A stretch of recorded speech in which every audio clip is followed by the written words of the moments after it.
Welcome to Calibrate Conversations, a podcast about embracing God's standard for sexuality. I'm your host, Brady Cone. I'm so glad you joined us today. Make sure you like this video if you like it. Leave a positive comment is always nice. Share with your friends.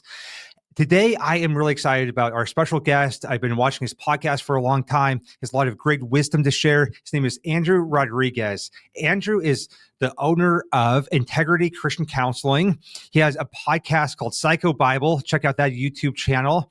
He's a certified reintegrative therapist. And so he helps a lot of people as they are dealing with sexuality issues. And so today, we just want to learn from his wisdom.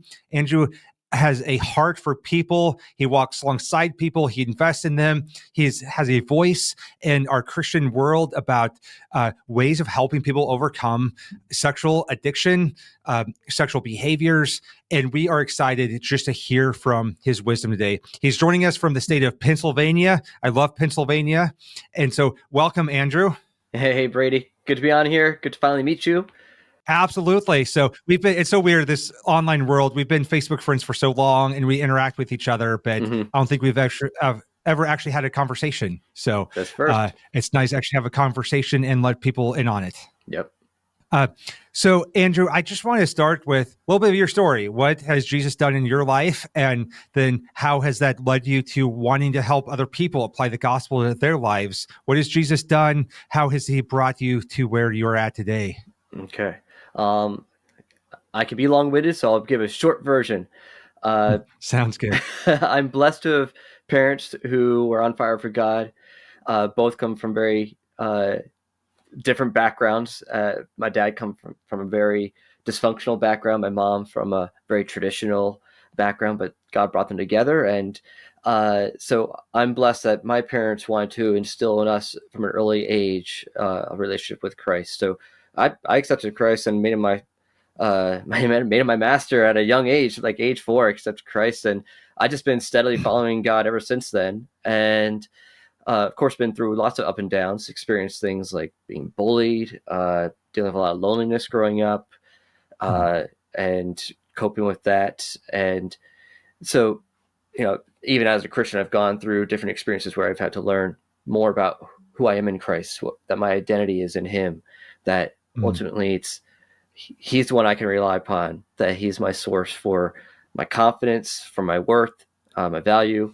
So He had to instill that stuff into me in my teen years, where I had to get through a period of depression and was coping with compulsive masturbation to deal with my loneliness. And so it was as I was starting to discover who I am in Christ, reduced the shame I was experiencing, reduced the concern with how people viewed me, helped me work through things like perfectionism. So there's just so many other like hills and valleys in the walk with God, but I've steadily been following Him. I never had like this backsliding experience or rebellion stage, but I've definitely had my ups and downs in life. So that's basic overview of my testimony as just someone who's been steadily following Christ my whole life. The other part of that, what got me involved in working with people with sexuality issues, well, like I said, like I had my own sexual struggles, my own sexual sins, and when I was a teenager and didn't know who I could talk to about that stuff. And I really wish I had someone I knew would understand, that I could talk to. Like I didn't know how much my dad would understand if I were to try to talk to him. So I kind of dealt with a lot of things privately on my own. And it wasn't until I started to actually work through it, and I was already gaining some ground, that then I was at a youth retreat, and one of the youth leaders starts opening up about his history of struggling with porn. And I'm like, other guys deal with this stuff? But I wasn't dealing with porn necessarily, but just lustful thoughts and acting out in my own way. So to hear that, oh my gosh, there's others, and they're openly talking about it. I wish I had known about that like a couple of years prior. So there's that experience. And also in high school, if I backtrack, I've always wanted to be an artist. So my expectation was I was never going to even go to college, maybe art school. I was just going to be a comic book artist, and I'm not going to go to college. But then when I was in high school, I took a psychology class, and I just fell in love with psychology when I was a sophomore in high school. And so my intention was to become an art therapist, combine my two loves. So I knew from early on I wanted to be a therapist, and especially I had the blessing of being able to take some college courses in psychology when I was still in high school. And one of the books we had to read, this was at Lancaster Bible College, one of the books we had to read was all about your identity in Christ, Search for Significance. And so that was one of the big breakthroughs for me, understanding my identity in Christ. So that just became one of my motivations. Like that helped become a breakthrough for me, helping me work through things like shame, perfectionism, like I was saying. So that lit a fire in me to want to help other people experience that same freedom that I had come to experience. So when I went to college, went to a Christian college, my motivation was I want to just help people understand the truth of who they are. Now, I just mostly thought of that in general terms, but God had a plan. He started bringing other guys across my path who, like, literally, I wasn't seeking this out. He just kept bringing guys who were like acquaintances of mine. Some of them weren't even like really close friends, but I became privy to them struggling with a variety of sexual issues, whether it was heterosexual porn struggles or guys who were dealing with unwanted same-sex attraction. And the campus I was at the time, they didn't have any sort of counseling services on campus. They didn't have any sort of resources for people who were struggling with any sexual issue at all.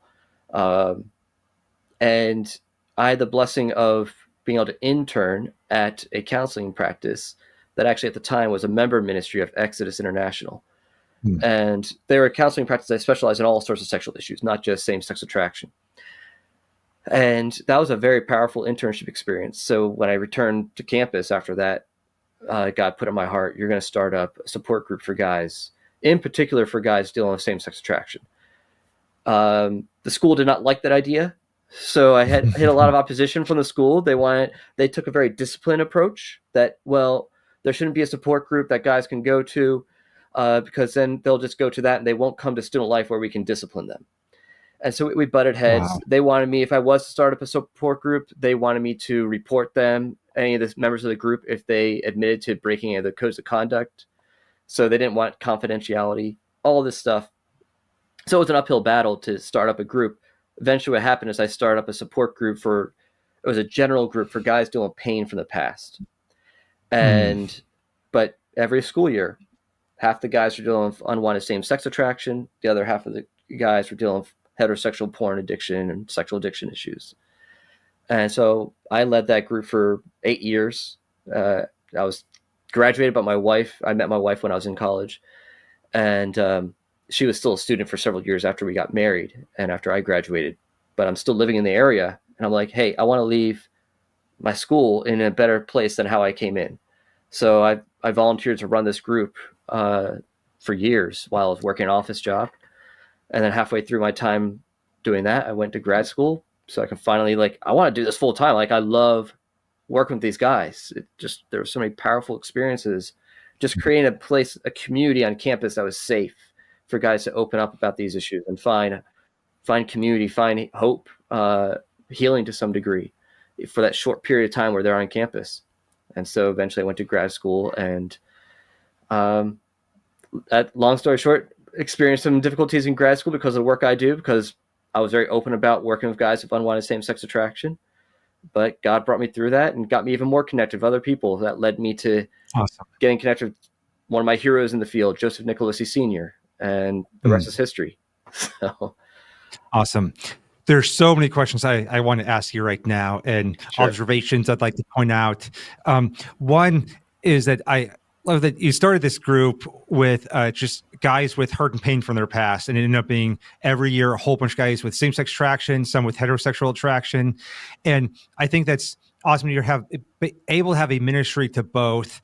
How do you balance out, guys with same-sex attraction? They're have some unique things about them, and we don't want to dismiss the differences, and yet we want them to feel included, like we're all in this together. Sometimes I feel like we go one extreme or another on, you guys are so different, you belong over there in that ministry, and that makes them feel even more excluded. Or it's like, oh, we're all in this together, all of our sin is the same, and therefore you don't need to talk about your unique struggle and your discipleship that maybe looks a little bit different than mine. Yeah. Integrated groups, I think, are the way to go. When you have a group where it's maybe the one thing they all have in common, some sort of sexual struggle, like, I think if you want to make it that's the commonality, great. Because there's some guys we had who joined the group but they didn't have any sexual struggle. They didn't know how to fit in. But, the guys who are at least dealing with something sexual, but when they understand that, oh, wait, my sexual struggle may be heterosexual and addicted to porn or acting out, and yours may be same-sex attraction. The fact that it's still struggling with something that they can share in common, something that help reduce some of the shame, some of the stigma. But it's really, in particular for guys with same-sex attraction, it's really important for them to get to that place where they understand that they're not a separate category of man. And so when we just sort of single them out, you have your SSA group, and then the guys with heterosexual struggles, they go here. It can actually increase the very thing that's at the root to the struggle, the shame, the sense that they're different.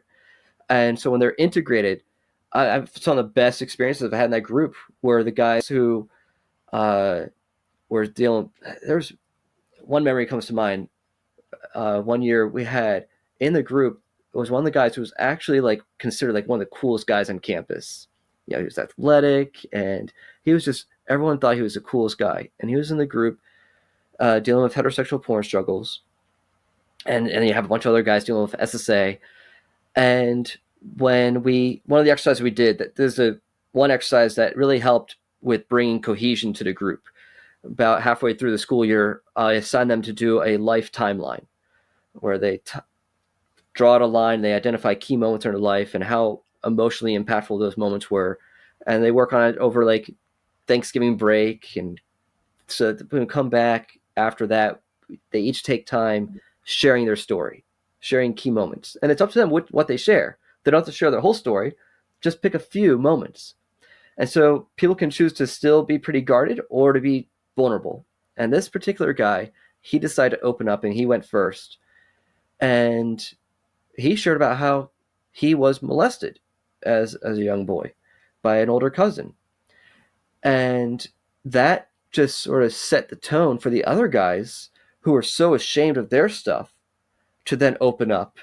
And when one of the guys of SSA shared, and he was really scared to share that he was actually, in his story, he was the perpetrator.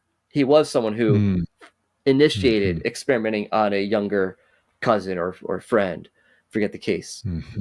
And so when he shared that level of vulnerability, the other guy, who was like the one they all looked up to, he said, after you just shared that and how vulnerable you were and how honest you were, I respect you even more. And it's just like, whoa, for these guys to feel like they all had this in common, even though it might have turned out different. Some had SSA, some didn't. It brought this cohesion and a sense of community, and like it helps reduce the sense that you're uniquely broken, you're uniquely damaged. So it's so important. Yes, in my own journey, it was really encouraging when I finally found Exodus was the ministry at the time, right before they closed down. But reading through their testimonies and eventually I met a few other guys, and that was really encouraging, how some people I could relate to. Yet throughout the years, the people who had the biggest impact were just normal heterosexual guys in my church who would love me and make me feel like I belonged and I'm not some special category.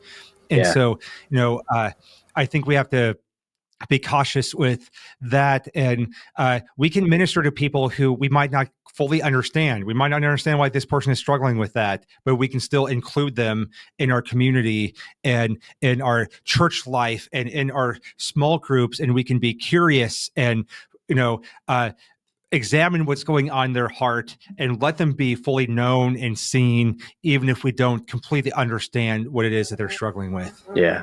So important. Yeah. On that topic of not dividing us into categories, a big debate in the Christian world right now is identity. And there's side B theology that makes our identity about our sexual feelings, the celibate gay Christianity. And I've spoken out about that movement many times on my podcast. And I know that you have too. What are the warnings and the downfalls and the traps that come from making your issue or your same-sex attraction your identity? Yeah. And to be fair to them, they would, most of your so-called side B advocates would say that, well, it's still subordinate to your identity in Christ. So it's not, it shouldn't be the main identity. And so I want to be fair to them with that. But I still see a problem with essentially what they're doing is they're buying into the world's paradigm for what I call the sexual orientation paradigm, where they view their sexuality through a lens of just something that you are. That if I experience a certain type of sexual attraction or arousal template, and it seems to be the most common one that I experience, then that is an indication of what I am.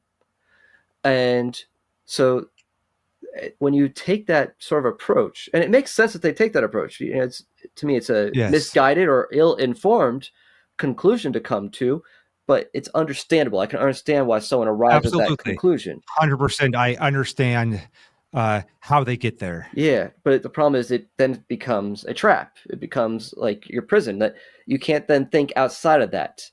So,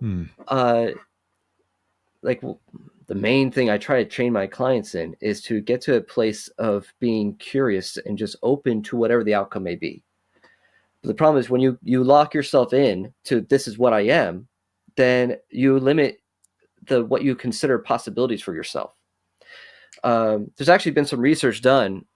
There was actually very diverse group of researchers, both actually gay identified psychologists and conservative psychologists working together to try to do some research on demographics of people who experience same-sex attraction, both those who identify as LGBTQ and those who experience same-sex attraction but don't identify as LGBT, or just LGB. It was just about homosexuality, not gender identity. And what they did one survey, and then they did another subset of surveys. So not everyone did the second one, but they asked them about different types of interventions they might have experienced throughout their lifespan to try to help them with their same-sex attraction. And what they found is that for those who were entrenched in LGB identity, most of the interventions were not helpful. So it's like you limit yourself, you limit your capacity for growth when you've locked yourself into an identity, that this is what I am. You have that mentality. Those who held off on making that identity that, because I have same-sex attraction, this means I'm gay. Or, these days, gay is passé. You got your sexual orientation now is based on whatever the nuances are of your sexual arousal template. So, pan and bi and demisexual and all these other things. So, when you start making an identity out of what you feel, then you're not very open to the possibility of that changing. It locks you in. Yes. Yep. And I've experienced that downfall too. When I first came to know Christ, I never really identified strongly as gay publicly, but I was okay with that label if that's what people, even after I came to know the Lord, I was okay with that label if that's what people thought of me as. And I didn't realize later it was limiting my healing, and it was causing a lot of confusion for other people. And so I eventually started to much more strongly reject the label and really teach on this isn't who I am. It's not who I have to be. It doesn't define me. And it just causes so much confusion for the world when we identify as that, because someone who identifies as gay but believes that we can't act on it because of our spiritual convictions. It's really using the word gay in a different with a different Oh, definition than the world is, and yeah. it causes a massive amount of confusion. Heck yeah, I don't think the world uses it in the way that they say that. Oh yeah, this is what people mean when they, like Preston Sprinkle will say that. Well, when I hear someone say gay, I just assume they mean that this is what they experience same-sex attraction. Yeah, but that's not how Primarily, the world defines that's not it. how The the world world uses defines it. it as No. you're accepting it and you're living it, and it's part of who you are, and you're celebrating it. Yeah. And so it just, that to me, our witness to the world is one of the biggest downfalls of the gay label. And then, it caused a lot of confusion with guys, or frustration when then they go to a Bible believing church and it's like, well, I'm a gay Christian, but I mean something different by that than you mean by that. But I demand that you accept that identity, but you can't because you believe that homosexuality is wrong. But we're just talking in different terms here. And so I just don't want to see guys go down that trap. I want them to have a healthy identity in which we are so much bigger than our struggles and our problems and our feelings, and we don't have to identify by them. And we're so much more than that. And we also don't have to wallow in shame and secrecy. I see sometimes this false dichotomy being built, and some of the side B proponents will strongly speak on, well, I've accepted my identity as gay because I couldn't live in the secrecy and the shame anymore. Mm-hmm. It's like, those aren't the only two options. Like, we can not be defined by our feelings and those labels and still live in authenticity and in deep community and be fully known by other people. Yeah. And I think one of the things that drives that is we have an all or nothing approach. Yes. Even though they're not quite going fully all in, because the most consistent would be, well, you might as well just embrace homosexuality then. What I would say is where I land in that transformation stream is that's the most consistent with the other end, is being most open to whatever God may have, not locking yourself into just, well, I might be gay, but I'm not going to act out. And like, the world isn't really comforted by that. I think they think that there's a more compassionate approach, but yeah, I'm not sure if you ever heard of Church Clarity. It's a website that someone created. I don't believe so. So there's it's a gay identified Christian who, like, totally sade, so totally affirming, who he doesn't like when churches aren't clear on, or there's maybe a couple people that are developed this website, but they weren't satisfied with churches that weren't clear about whether or not they're affirming. So when they say that, oh yeah, we welcome everyone, they're like, well, what do they actually mean? So they go to different churches and they study their material, then they check their sermons to see what's clear about this. Are they actually gay affirming or not? And they kind of use it as a way to categorize churches about how affirming they are. Well, the bottom line is they don't care if you're a church that supports side B. If you're like, well, we accept all gay people, but just don't act on it. That still is not affirming. Like, they reject you if you're not acting on it and you believe that it's a sin to act on it because that's offensive to them. Yeah, you're not. Who are you accommodating then? And so ultimately all it does is just sort of leave Christians then in this state of, well, like this in-between state, which is fine because we're all in transition of some sort of our sanctification and healing and growth, but it kind of plateaus them or keeps them stuck. Yeah, it keeps a foot in the door. It keeps their heart divided in some ways. Yeah. That's really great, Andrew. I want to talk a little bit about marriage. I'm always careful when I talk about marriage with SSA people because we can, get things wrong. I'm obviously married now, so I went through my 20s being single, and I thought I'd never be married. And so some of the traps I fell into were, I'd seen Christians put their hope in marriage too many times and idolize marriage, and I didn't want that. I'd also seen marriage being misused as a means of someone's redemption instead of Christ, right? Yeah. Like well-meaning Christians of like, oh, I'm just praying God brings you the right woman and she'll be a healthy outlet for your misplaced sexuality, and then you'll be okay. You'll be able to control yourself and not give in to same-sex attraction. And I saw that being very dangerous. Like, I don't want my wife to be an outlet for my lust, and my wife is not going to cure my same-sex attraction. Yeah. And so, but then I see a lot of guys rejecting marriage because they think that their same-sex attraction has to be completely healed, and then it never is, and so they never pursue marriage. And so, what is some wisdom for guys with SSA, and as a lot of us walk along guys with SSA, on when is it healthy to pursue marriage? I know everybody's story is different. Everyone needs some pastoral guidance and wisdom. But what are some red flags there that someone, maybe you shouldn't be pursuing marriage right now, or, maybe you're being too closed off to marriage and it could be a possibility for you? Yeah. It's loaded. So let me see. Yes, there is so much that could be unpacked. There's a lot there. So let me get some basic thoughts here. When I'm working with clients, for example, I want them to have an attitude of openness to whatever God may have for them. Yes, that's great. At the same time, it's this paradox of being open to the more while being accepting of their current state. So that's what I explain, that the therapy approach I take, we're taking a curious, mindful approach.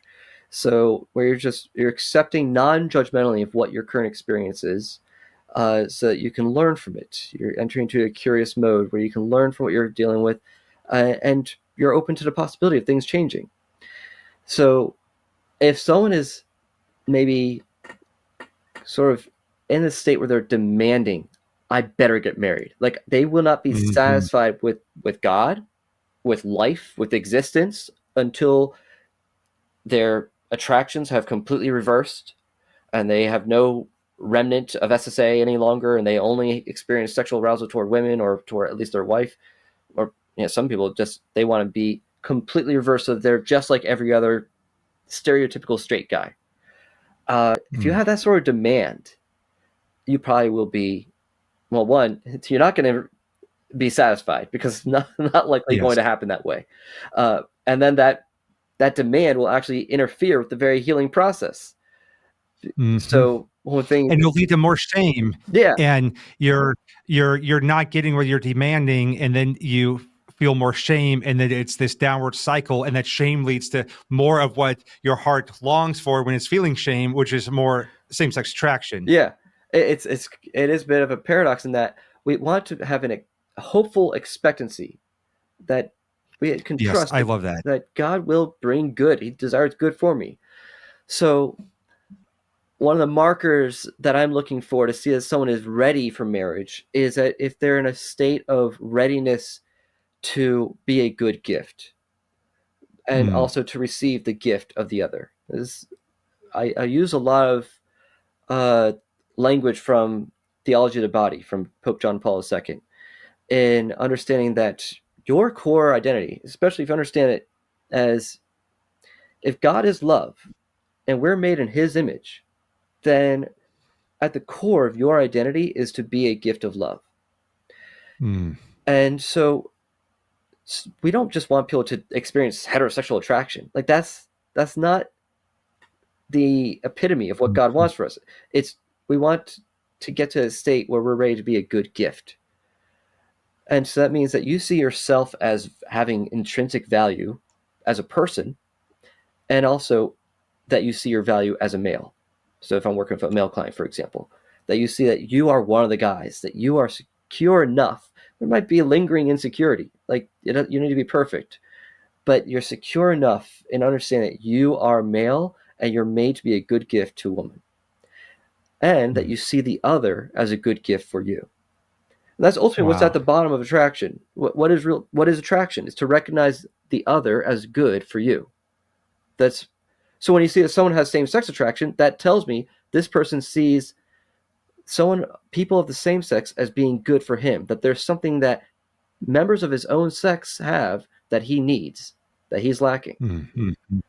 When you get to a place where you have attractions toward the opposite sex, because you've come to a place of enough security in who you are, that you realize there's more, there's something else, and a desire to obtain Yes. that, a desire to unite with that which is other of me.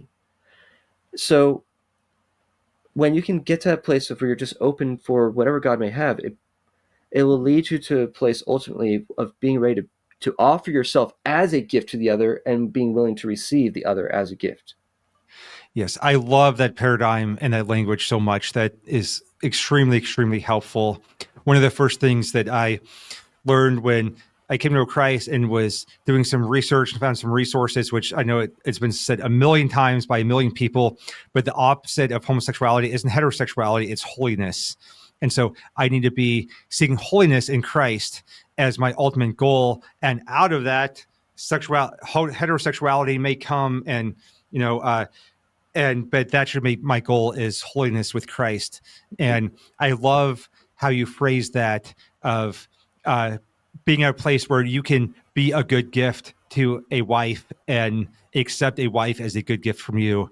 I think that is a good benchmark to try to evaluate and to work towards. It doesn't guarantee you'll now have a wife. Like we're never. Yeah, I wasn't absolutely. promised my wife. Yeah, I'm blessed Yes. in that I met my wife in college at a young age, and she's my first everything. I didn't date in high school or even my first year of college. I didn't date until I met the woman who became my wife. I'm very grateful for that. I understand that's not the norm. But there's also the possibility that you may get to that place where you're ready for marriage, and it doesn't happen for you. So we're never Absolutely. And guaranteed so we that. better not put our hope in that. And if it does happen for you, so many things happen in marriage, like Mhm. adultery, divorce, a death. And it's like, I sure hope that if my spouse dies, I mean, no matter what, that's going to be a tragic, tragic event. But if that's where my hope is, then I am now in a place without hope. Yeah. Absolutely. And so, one other thing you touched on was, and I love the way that you phrased this, was having this insecurity as a guy of looking at another guy and thinking there's something in him that I need. Mm-hmm. And one of the paradigms that helped me so much was seeing that the guys that I'm attracted to have something that I wish that I had for myself. Mm-hmm. Physical characteristics, talents and abilities, personality traits, Yeah. and that were really making up for my insecurities. And once I started to see that, I could very quickly look at a guy that I was attracted to, where previously it would take me months to work through like this infatuation with him. And eventually I could very quickly realize, oh, have this instant attraction to him because I'm insecure about my weight and Mm-hmm. he's super thin, like I desperately wish I was. And I could very quickly go to the Lord, go to my wise counsel, my pastor community, confess that, uh, allow them to speak security and value in my life. And my attraction towards that person would go away because I would see quickly it's like I shouldn't be using them to take something for myself. My security comes from Christ, Mm-hmm. not from being thin like that person is, or having that charming personality that I wish I had, or those talents and abilities that I wish I had. I don't need to take that from that person because I am who Christ wants me to be. He delights in me as his son, and he values me and cherishes me, and he made me exactly how he wants me to be. And that Yeah. gave me freedom from demanding to take these things from these other men, that then my heart would try to do that in an emotional and sexual way. Yep. Yeah. I hear this story all the time as guys I work with or guys I know, as they just grow more secure in who they are. There's nothing to hook on for the attraction to hook onto. Like the SSA, it needs shame about yourself for it to be activated. If there's no Mm, shame, there's no SSA.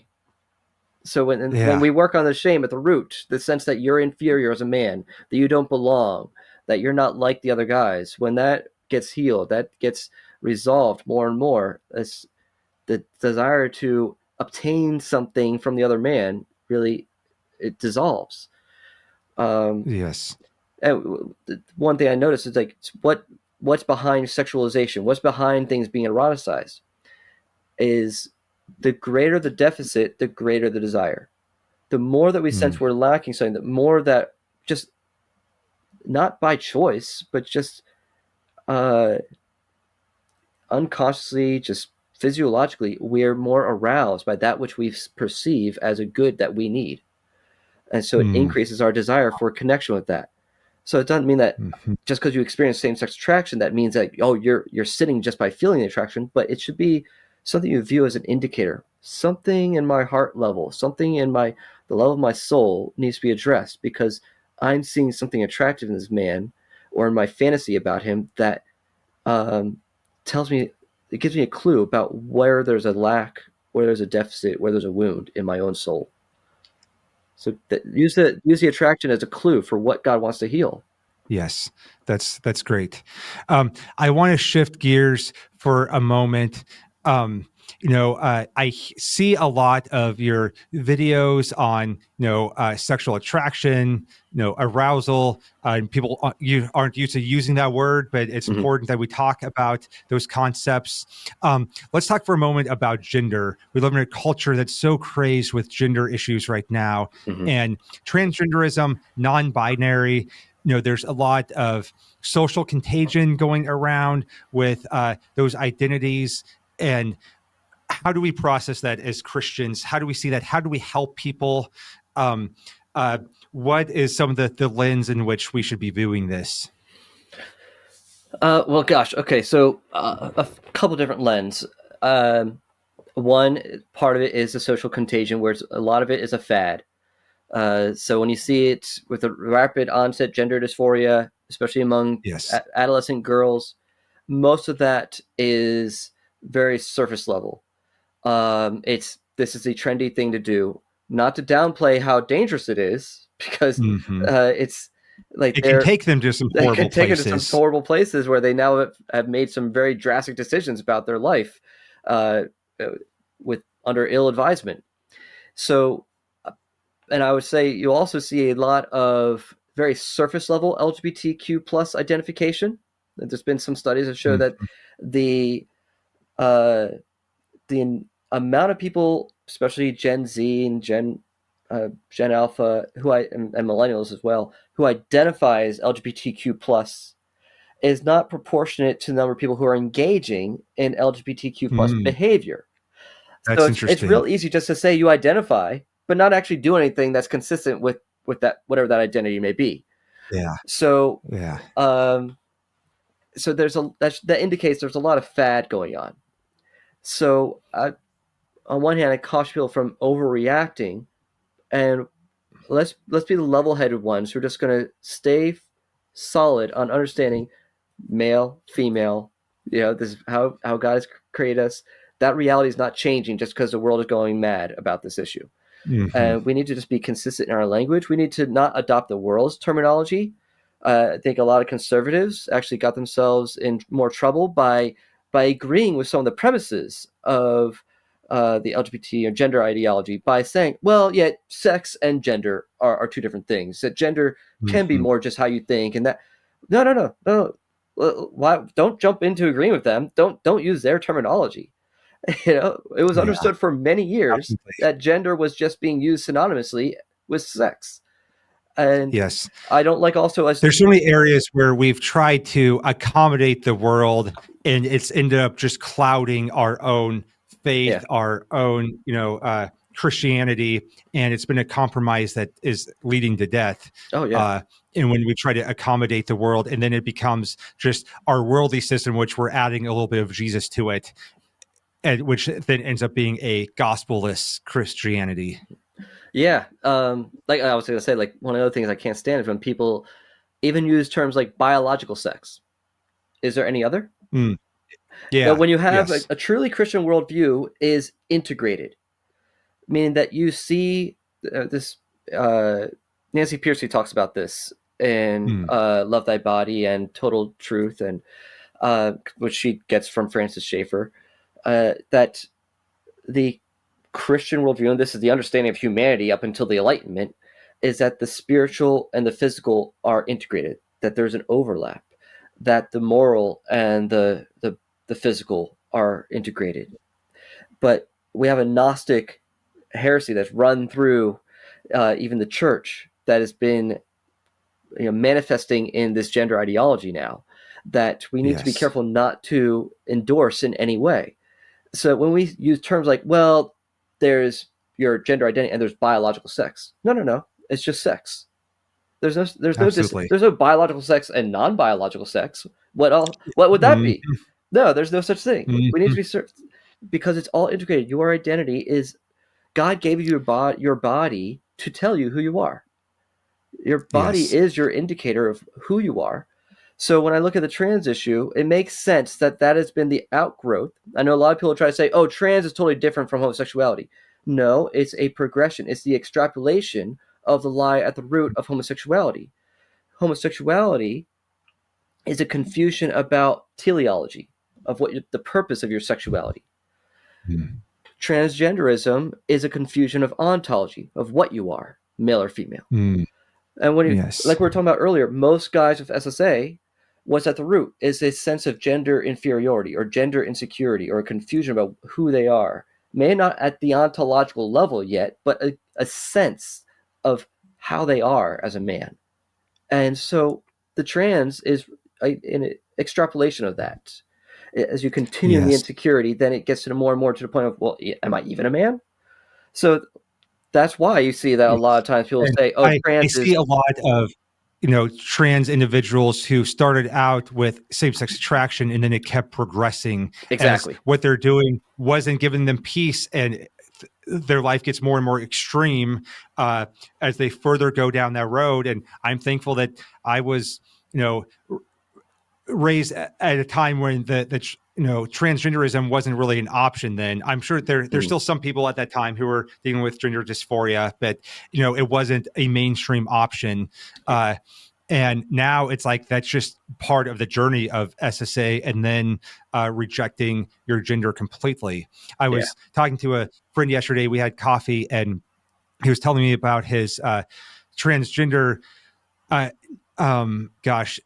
niece who thinks that she is a boy, and it's tragic, has had all the surgeries and absolutely abusive at what's happened to her. But he looked through his niece's book of artwork, and so talented at artwork, and he told his wife, that is like a woman's artwork. There is a feminine aspect to it that she's had surgeries and dresses like a man and uses a boy's name, and they won't use her pronouns that she wants. But it's like that was such a deep revelation to them, even though my friend already believed that this is a girl and God made them to a girl. But it's like you can't erase how even expressively this artwork, it comes out in her book of art. It's like it has just feminine, female dripping in it.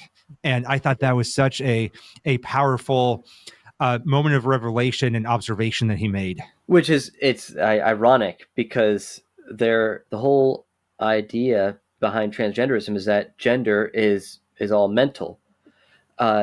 So you would think then, if she's going to believe she's a boy, that her presentation, her interest would be all masculine stuff, and the way she would create her artwork would be masculine type stuff. So it's like it doesn't even fit her own ideology that she's espousing. Yes, absolutely. That deep down in the core of wherever this creativity coming from, like, can't change that.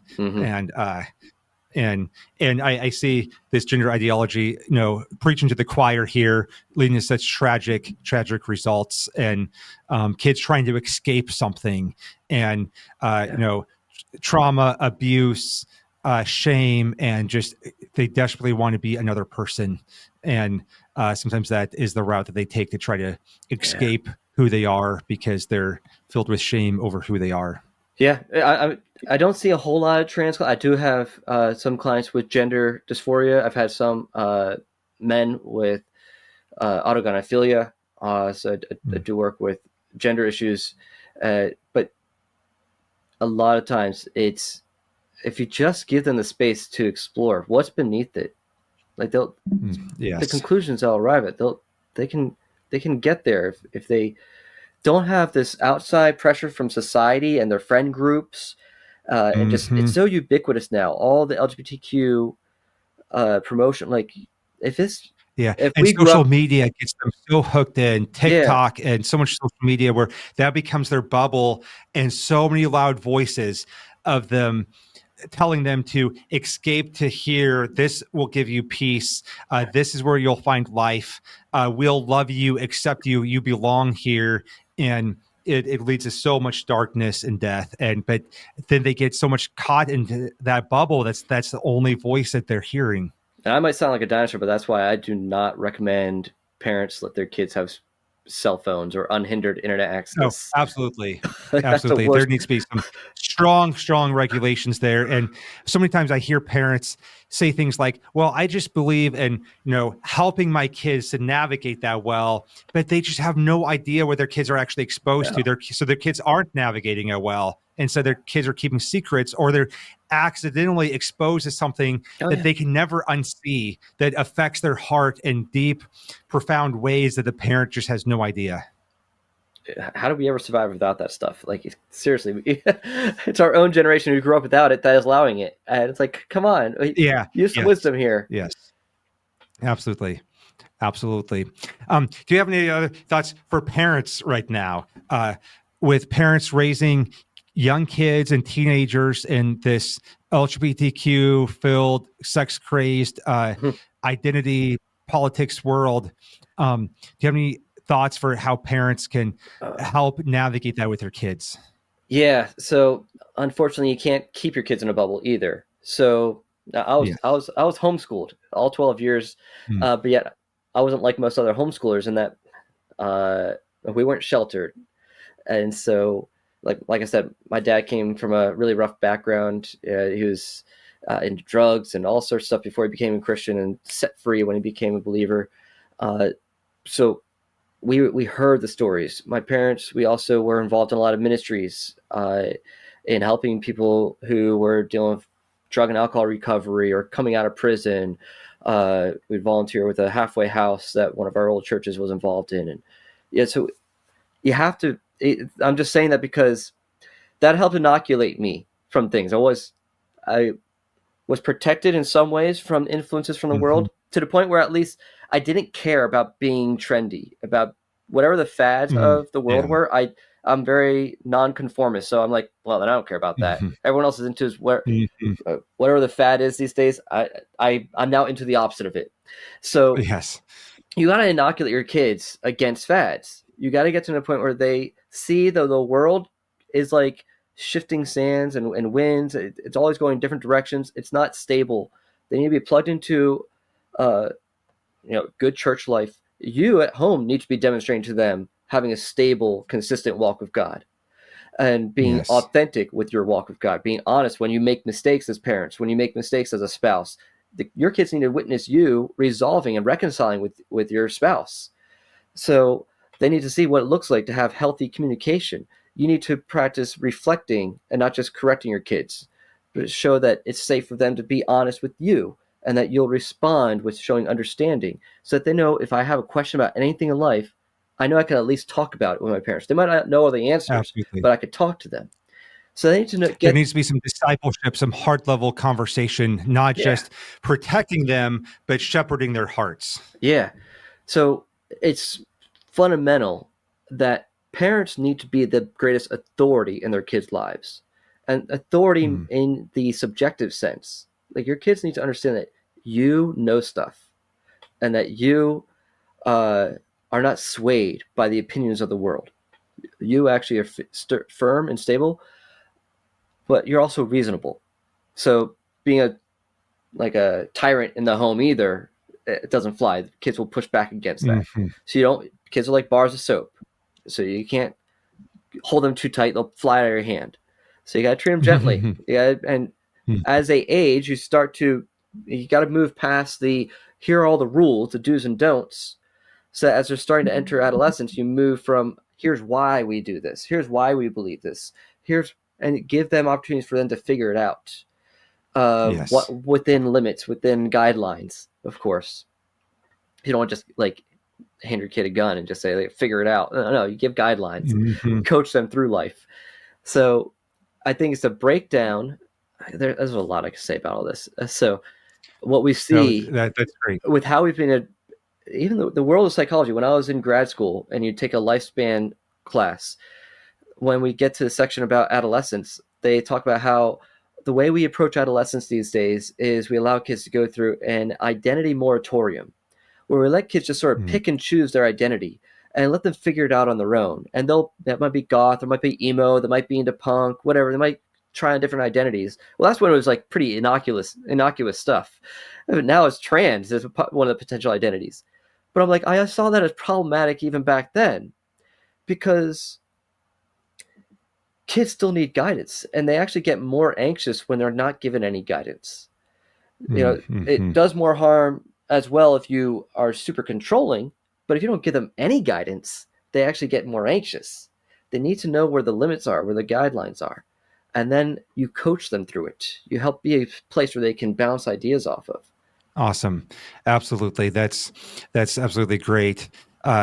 Yeah, we want to continue to shepherd their hearts and develop a healthy identity, and not just, make them live in a bubble, because that's not going to prepare them for the world. And we model faith to them, and we are, model a humble walk with the Lord.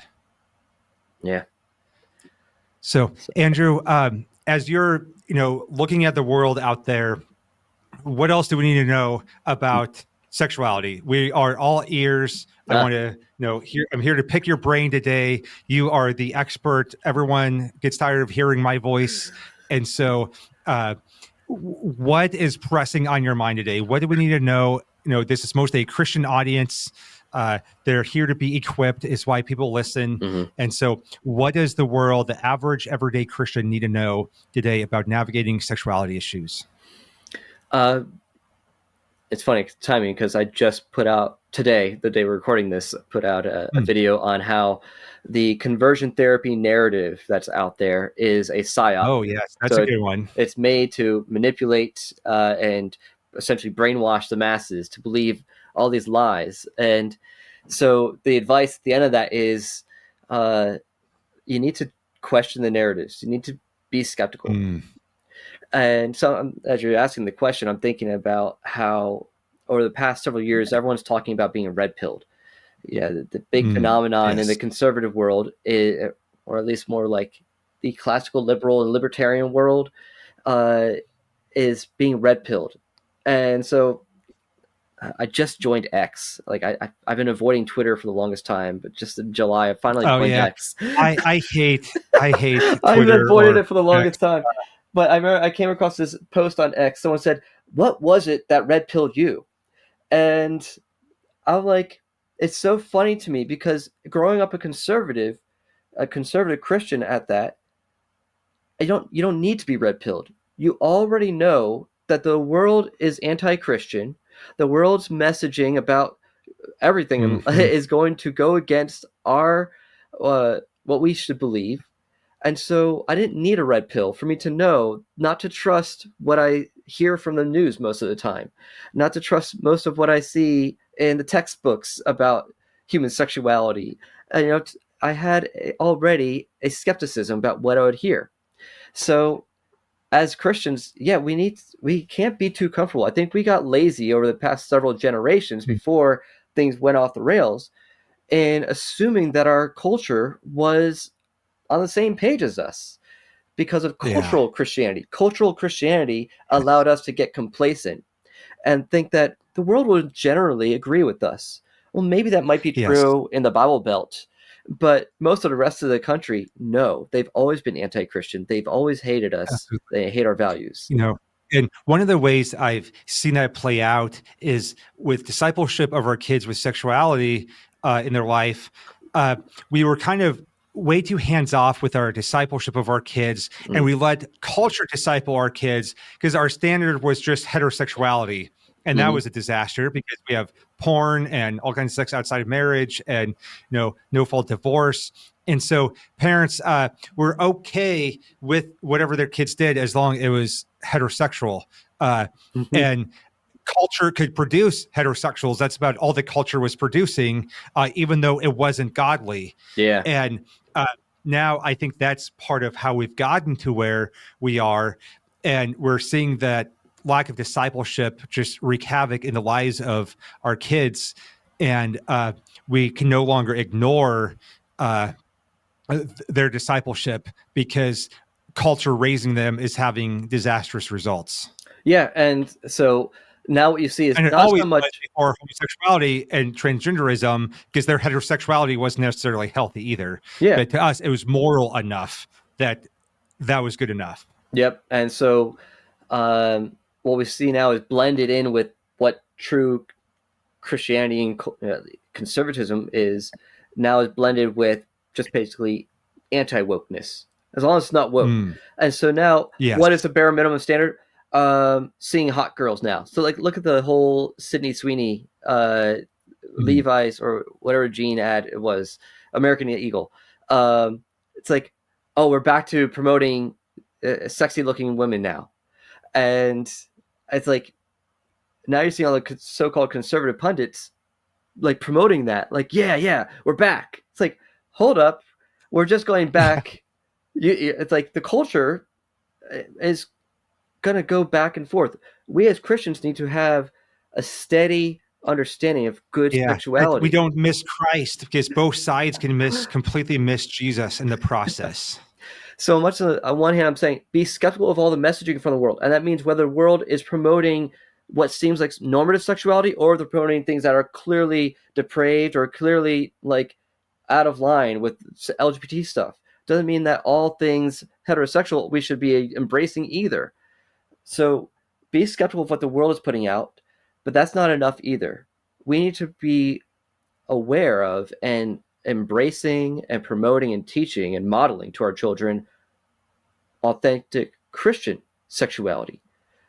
We have our own sexual ethos that we need to lay hold of. And that's, like I mentioned earlier, theology of the body. Like that has been a major resource for me. That we do have certain, I'm not even a Catholic because it's Pope John Paul II's, like his tome. It's his big magnum opus. And I only discovered it back in 2015. But he gave words to stuff that I was trying to communicate, like when I was running that group I ran for years, and I was teaching them things about what it means to be made in God's image. And when I was introduced to the theology of the body, it helped give me more language for it, realizing that, oh, there's other traditions within the church that have a more comprehensive understanding of human sexuality and human anthropology. And when we've divorced ourselves from that, especially as Protestants, then it kind of leaves us to make things up on our own. And I think that's what led to a lot of the craziness we're seeing, and ultimately what's led to side B. Protestantism can be awfully shallow, right? Yeah. And so, like we think church history started in 1500.